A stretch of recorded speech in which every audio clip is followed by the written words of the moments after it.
बाल काटना नाई का धर्म नहीं धंधा है। चमड़े की सिलाई करना मोची का धर्म नहीं धंधा है।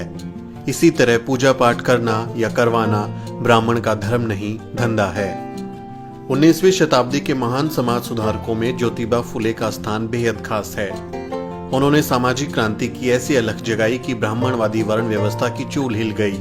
उनका मानना था कि समाज में धर्म पर निर्भरता के कारण किसी भी प्रकार का सुधार तब तक नहीं हो सकता जब तक धर्म में सुधार ना किया जाए। आइए आपको उनके 20 महान विचार बताते हैं जो ब्राह्मणवाद की बखिया उधेड़ देते हैं। ब्राह्मण दावा करते हैं कि वो ब्रह्मा के मुख से पैदा हुए, तो क्या ब्रह्मा के मुख में गर्भ ठहरा था? क्या महावारी भी ब्रह्मा के मुख में आई थी? और अगर जन्म दिया तो ब्रह्मा ने शिशु को स्तनपान कैसे कराया? स्वार्थी ब्राह्मण पंडितों ने आम लोगों, शूद्रों और महाशूद्रों को सदा के लिए गुलाम बनाए रखने और अपना स्वार्थ पूरा करने के लिए धर्म और पाखंड को इजाद किया और उसके समर्थन में अनेक झूठे ग्रंथों की रचना की, जिसमें केवल पाखंड और काल्पनिक कहानियां भरी पड़ी हैं, जिनके जाल में अनपढ़ अशिक्षित जनता को फंसाकर वे अपना उल्लू सीधा करना चाहते थे और प्राचीन काल से कर रहे थे। मंदिरों के देवी देवता ब्राह्मण पुरोहितों का ढकोसला हैं। दुनिया बनाने वाला एक पत्थर विशेष या खास जगह तक ही कैसे सीमित हो सकता है? जिस पत्थर से सड़क और मकान वगैरह बनाया जाता है उसमें देवता कैसे हो सकते हैं? अगर पत्थर में मंत्रों के जरिए देवता आ सकते हैं, तब तो मंत्रों के जरिए मुर्दों को भी जिंदा किया जा सकता है।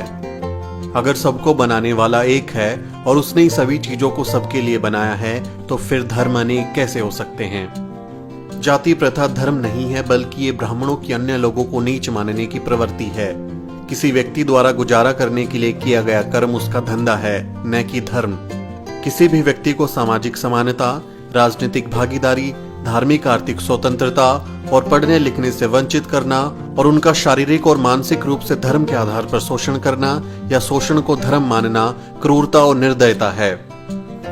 धर्म वो है जो समाज के हित में हो, समाज के कल्याण के लिए हो। जो धर्म समाज के हित में नहीं, वो धर्म नहीं है। मातंग आर्यों में जांचते ही खूने एक एक ही आत्मा जान दोनों में। दोनों समान सब खाते पीते इच्छा भी भोगते एक समान। मातंग आर्य दोनों शोभा मानव की, दोनों का आचरण एक जैसा। पूछता हूं सब हुए कैसे नीच, आर्य क्यों उच्च? सभी व्यक्ति चाहे वो स्त्री हो या पुरुष जन्म से समान होते हैं, इसलिए उनके साथ किसी प्रकार का भेदभाव का व्यवहार मानवता और नैतिकता के खिलाफ है। समाज के विकास के लिए जरूरी है कि समाज का संगठन ऐसा हो कि उसके सभी सदस्यों को स्वतंत्रता और समानता के अधिकार मिले और उनके बीच भाईचारा हो। स्वतंत्रता और अवसर की समानता हर मनुष्य की बुनियादी आवश्यकता है। स्वतंत्रता के अभाव में किसी भी मनुष्य के व्यक्तित्व का संपूर्ण विकास नहीं हो सकता। मानवता सर्वश्रेष्ठ है। जात पात, वर्ण भेद और ऊंच नीच की दीवारें सब ब्राह्मणों की देन है, जो उन्होंने अपने लाभ के लिए खड़ी की हैं। विभिन्न प्रकार के कर्मकांड, धार्मिक अनुष्ठान भोली भाली जनता को लूटने के लिए बनाए गए हैं। ये एक पुश्तैनी धार्मिक लूट है। जाति और धर्म का भ्रमजाल अन्याय और शोषण की प्रक्रिया को बनाए रखने के लिए फैलाया गया है। धनी किसान की शादी में उनके रिश्तेदारों और बारातियों की अनदेखी कर ब्राह्मण दक्षिणा के लिए इतनी हड़बड़ी मचाते हैं कि वर वधू के पिताओं को रिश्तेदारों का स्वागत करने का मौका भी नहीं मिलता। ऐसे निर्लज्ज भिखारी किसी दूसरे देश या जाति में मिलेंगे? ब्राह्मणवादी अपनी घृणित सोच के कारण मैला खाने वाली गाय का पेशाब पीकर पवित्र होते हैं, लेकिन एक शूद्र के हाथ का साफ सुथरा पानी नहीं पीते। समाज में व्याप्त धार्मिक कट्टरता और अंधविश्वास सामाजिक एकता और बंधुता में सबसे बड़ी रुकावट है।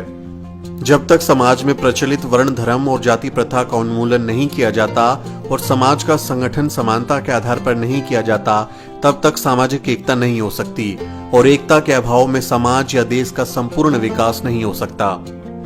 अगर ब्राह्मण विद्वानों को सही में सभी लोगों में एकता स्थापित करने और देश के उत्थान की चिंता है, तो सबसे पहले उन्हें वर्ण धर्म को जल समाधि दे देनी चाहिए और सभी के साथ समानता का व्यवहार करना चाहिए। तभी समाज में वास्तविक एकता स्थापित की जा सकती है और देश का उत्थान हो सकता है। विद्या बिना गई मति, मति बिन गई गति, गति बिन गई नीति, नीति बन गया वित्त, वित्त बिन चरमराए शूद्र, एक अविद्या ने किए कितने अनर्थ। राष्ट्रपिता ज्योतिबा फुले और क्रांति ज्योति माता सावित्रीबाई फुले के ये विचार बहुजन समाज को हमेशा प्रेरणा देते रहेंगे। बहुजन समाज से जुड़ी हर खबर जानने के लिए सब्सक्राइब करें द शूद्र और बेल आइकन दबाना ना भूलें।